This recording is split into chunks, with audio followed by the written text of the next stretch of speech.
2.0 CRDI-D4 Ya 113 horsepower. Let's talk about the first generation Hyundai Santa Fe engines. Let's start with a rare diesel modification. The 2-liter diesel engine under the hood of this crossover is a development of the Italian company VW Motori. This is an absolutely adequate and understandable common rail injection engine. By the way, it was produced under license in Korea and installed on a locally assembled Chevrolet. Mechanically, this engine is completely unpretentious, and any decent diesel service can handle fuel injection based on components from Bosch. There is no diagnostics or repair of injectors, and the fuel injection pump is very durable. 2.0 MPI G4JP, G4BP 135 horsepower, 2.4 MPI G4JS 145 horsepower. Gasoline engines of this generation Santa Fe are licensed copies of Mitsubishi engines. Basic inline 4s with a volume of 2 and 2.4 liters will delight conservative people with a cast iron cylinder block. But you shouldn't relax. It's better to change the timing belt every 60,000 kilometers if you're using a non-original one, and don't forget that there's also a belt for driving the balancer shafts.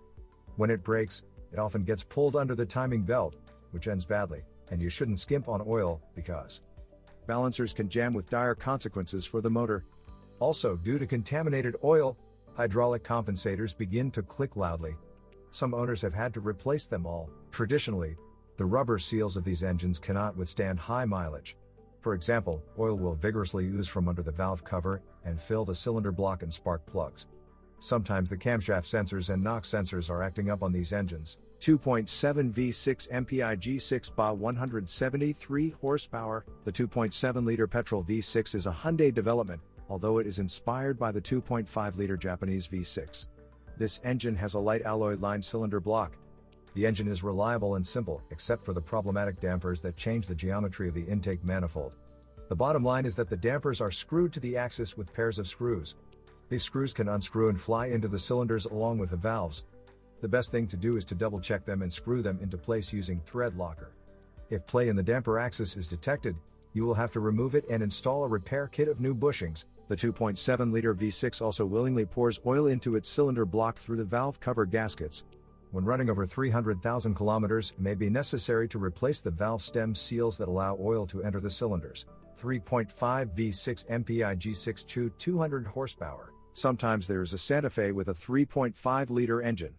Such versions were imported mainly from the USA. This engine was produced under license and is a copy of the Mitsubishi engine. This is a relatively problem-free engine, but the reasons for overhaul are still the same: a broken timing belt and dropping of the geometry change valve cogs into the cylinders. Everything else is the same as other engines: snotty valve covers, short-lived camshaft sensors, and not the most powerful shaft seals. This engine easily runs more than 500,000 kilometers, but saving on oil can result in wear of the hydraulic compensators, oil pump, and even rotation of the liners. Hyundai Santa Fe imported from Europe is often equipped with a manual transmission. The mechanics are generally reliable and do not break down fatally. But at high mileage, the transmission may hum, which can generally be solved. You will need to change the synchronizer clutches. By the way, for some time these crossovers with manual transmission were equipped from the factory with dual mass flywheels, including those paired with gasoline engines. 2-pedal Hyundai Santa Fe's are equipped with 4-speed steering. Automatic F4A42, on all-wheel drive transmissions, essentially the same box, but with the designation W4A42. These units are based on Mitsubishi transmissions and are reliable and maintainable. Of course, if the actual mileage of the Santa Fe has already exceeded 300,000 kilometers, then you should prepare financially for a major overhaul. During operation, you need to spare no expense on updating the ATF and listen not only to kicks, but also to noise. Especially if you drive the car aggressively, the planetary gear may not withstand it. By the way, on our channel we have a disassembly of such a 4-speed automatic transmission. Rare Santa Fe with a 3.5 V6 engine received a 5-speed automatic F5A51. This is, one might say, a fragile transmission. A large gasoline engine can literally roll it up and scatter all the guts. When inspecting the Hyundai Santa Fe on a lift, you should continue to look for corrosion. As we've already noted, stretcher bars can look ugly. It is worse if rotten corrosion has affected its support points. You should also not ignore rust on the brake lines. On all-wheel drive Santa Fe's, a transfer case is bolted to the automatic transmission. Often the transfer case leaks through the oil seal on the automatic transmission side. Usually, to eliminate a leak, it is not enough to change only the left oil seal. You also need to remove the cover on the right side of the transfer case and replace the internal oil seal that is adjacent to the viscous coupling. Let us add that if play in the right axle shaft is detected on an all-wheel drive Santa Fe, then it would not be superfluous to remove and disassemble the transfer case and evaluate the condition of the splines of the hollow shaft, 47,344 to 39,000, which is threaded onto the intermediate shaft and connects it to the viscous coupling. The viscous coupling, which connects the drive to the rear axle through the cardan shaft, is built into the transfer case.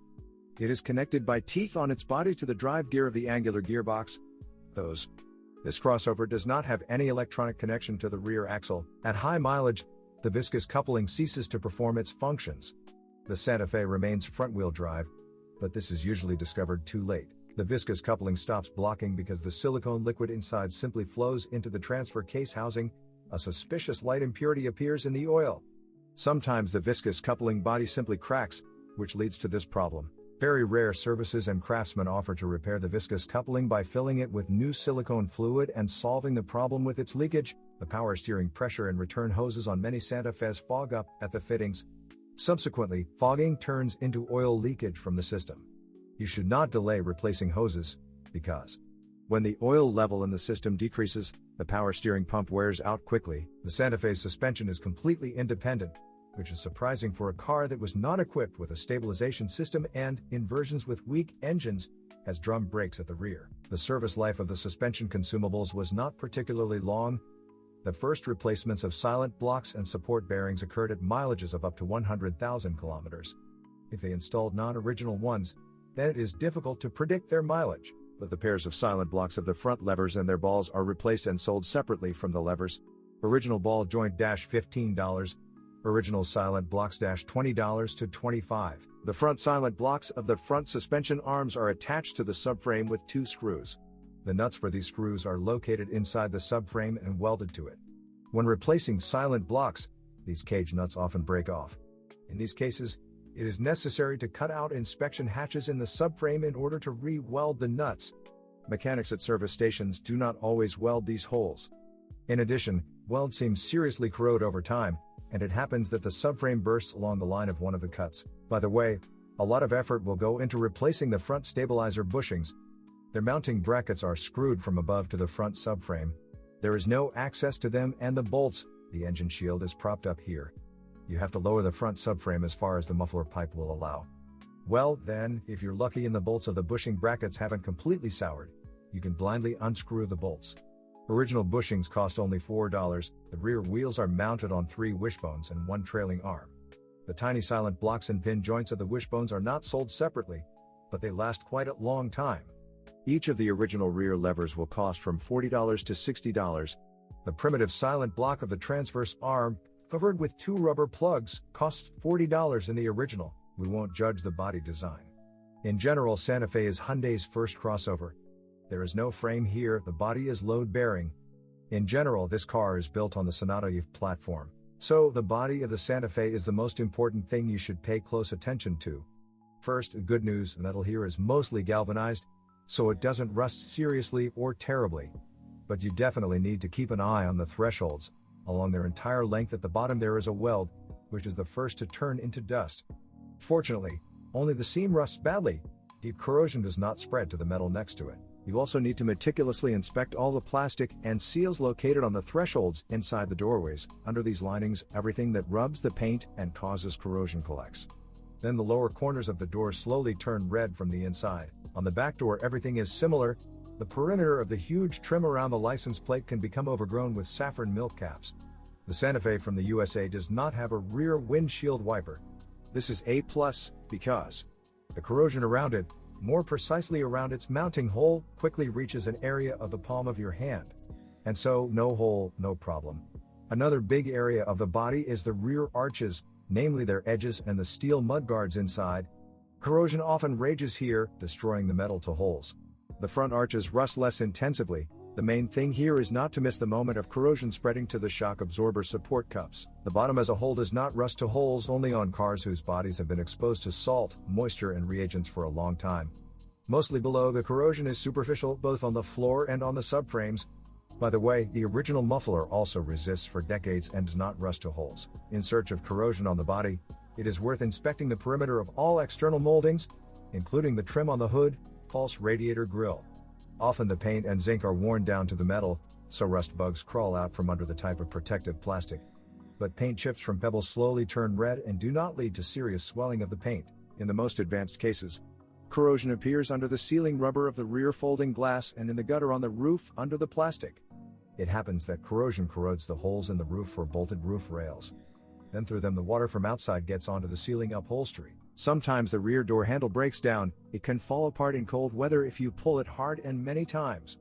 A similar situation can happen with side door handles. If the electrical components of the doors start to malfunction, the window regulator or the lock, then you will have to open the door and update the wiring, which falls apart over time.